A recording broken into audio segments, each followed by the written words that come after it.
Hello friends, welcome to Geo Defence Insights. आज हम बात करने वाले हैं इंडिया के कुछ इम्पोर्टेंट डिसीजंस के बारे में जो कि इंडिया अपने 5th generation fighter jet acquisition के लिए लेने वाला है। जैसा कि हम जानते हैं, एरो इंडिया 2025 में अमेरिका और रशिया द्वारा अपने 5th जनरेशन एयरक्राफ्ट्स भारत को ऑफर किए गए थे। इन एयरक्राफ्ट्स में F-35A और Su-57 शामिल थे। अब सवाल ये उठता है कि भारत इन दोनों में से किस एयरक्राफ्ट की डील को कंप्लीट करने के बारे में सोच रहा है। जैसा कि हम जानते हैं, अमेरिका के पाकिस्तान के साथ काफ़ी लंबे रिलेशंस रहे हैं और पाकिस्तान ने अमेरिका से अपने F-16s भी एक्वायर किए हैं। ऐसे में यूएसए कभी ये नहीं चाहेगा कि हम उनके F-35A का यूज़ करके पाकिस्तानी F-16 को शूट डाउन करें।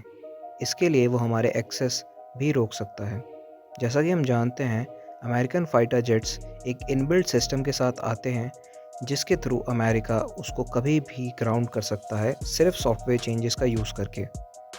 ऐसी सिचुएशन से बचने के लिए ही इंडिया अभी तक रशियन इक्विपमेंट्स का यूज़ करता है और हमारी लॉन्ग टाइम रशियन इक्विपमेंट से फेमिलियरिटी के कारण हो सकता है कि इंडिया Su-57 को प्रेफर करे अपने 5th generation aircraft acquisition deal के अंदर। साथ ही Su-57 का ऑफर्ड पैकेज काफ़ी टेम्पटिंग है। दोस्तों, रशिया ने इंडिया को ऑफ़र किया है कि आप हमारे Su-57 को पूरी तरीके से मॉडिफाई कर सकते हैं और इंडियन स्पेसिफिक एडवांसमेंट्स अपने Su-57 के अंदर इंस्टॉल कर सकते हैं, जिसमें इंडियन और इजरायली मिसाइल्स भी शामिल होंगी। साथ ही रशिया ने यह भी प्रॉमिस किया है कि वह इंडिया को 5th generation aircraft manufacturing technologies के साथ साथ इंजन मैन्युफैक्चरिंग टेक्नोलॉजीज़ में भी हेल्प करने को तैयार है। ये डील इंडिया को 5th जनरेशन कैपेबिलिटीज़ के साथ साथ इंडिजनाइजेशन में भी हेल्प करेगा, क्योंकि रशिया अपने AL-51F1 इंजन्स का भी ऑफ़र इंडिया को प्रोवाइड कर रहा है, जिसे हम अपने AMCA एयरक्राफ्ट के डेवलपमेंट में यूज़ कर सकते हैं। दोस्तों, AL-51 एक बहुत ही केपेबल इंजन है जो कि 170 किलो न्यूटन का थ्रस्ट पैदा करने में सक्षम है आफ्टर बर्नर्स का यूज़ करते हुए।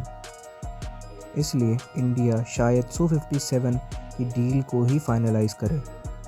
दोस्तों, रिसेंटली टर्की ने ऑब्जेक्शन उठाया अमेरिकन F-35 की सेल को लेकर के, क्योंकि जब टर्की ने S-400 missile defence system Russia से एक्वायर किया तो अमेरिका ने अपनी F-35 की डील जो कि टर्की के साथ हुई थी उसे कैंसिल कर दिया था। तो अब टर्की इंटरनेशनली ये सवाल उठा सकता है कि अगर आपने हमारे S-400 के एक्विजिशन के बाद हमारी डील कैंसिल कर दी, तो आप इंडिया को, जो कि ऑलरेडी S-400 ऑपरेट कर रहा है, आप उन्हें क्यों अपने F-35 सेल कर रहे हैं। ये अमेरिका के डुअल स्टैंडर्ड्स को दर्शाता है और ये अमेरिकन इमेज के लिए अच्छा नहीं होगा। इसलिए अमेरिकन F-35 का ऑफ़र एक बोगस ऑफ़र है और शायद ही ये कंप्लीट कभी हो पाए, और इंडिया इस सारी बातों को जानता है और India most probably Russian Su-57 stealth fighter jet के ही ऑर्डर्स करेगा। साथ ही AMCA के डेवलपमेंट में हेल्प मिलने के कारण Su-57 एक बेटर एयरक्राफ्ट है और इंडियन सबकॉन्टिनेंट के हार्श वेदर एनवायरनमेंट्स में ऑपरेट करने के लिए फुल्ली केपेबल है। तो शायद रशिया का Su-57 इंडिया के 5th generation fighter jet acquisition का विनर हो। आज की इस वीडियो में इतना ही। अगर आपको ये वीडियो पसंद आई तो प्लीज़ इस चैनल को सब्सक्राइब कीजिए और इस वीडियो को लाइक शेयर कर दीजिए। तब तक के लिए जय हिंद, वंदे मातरम।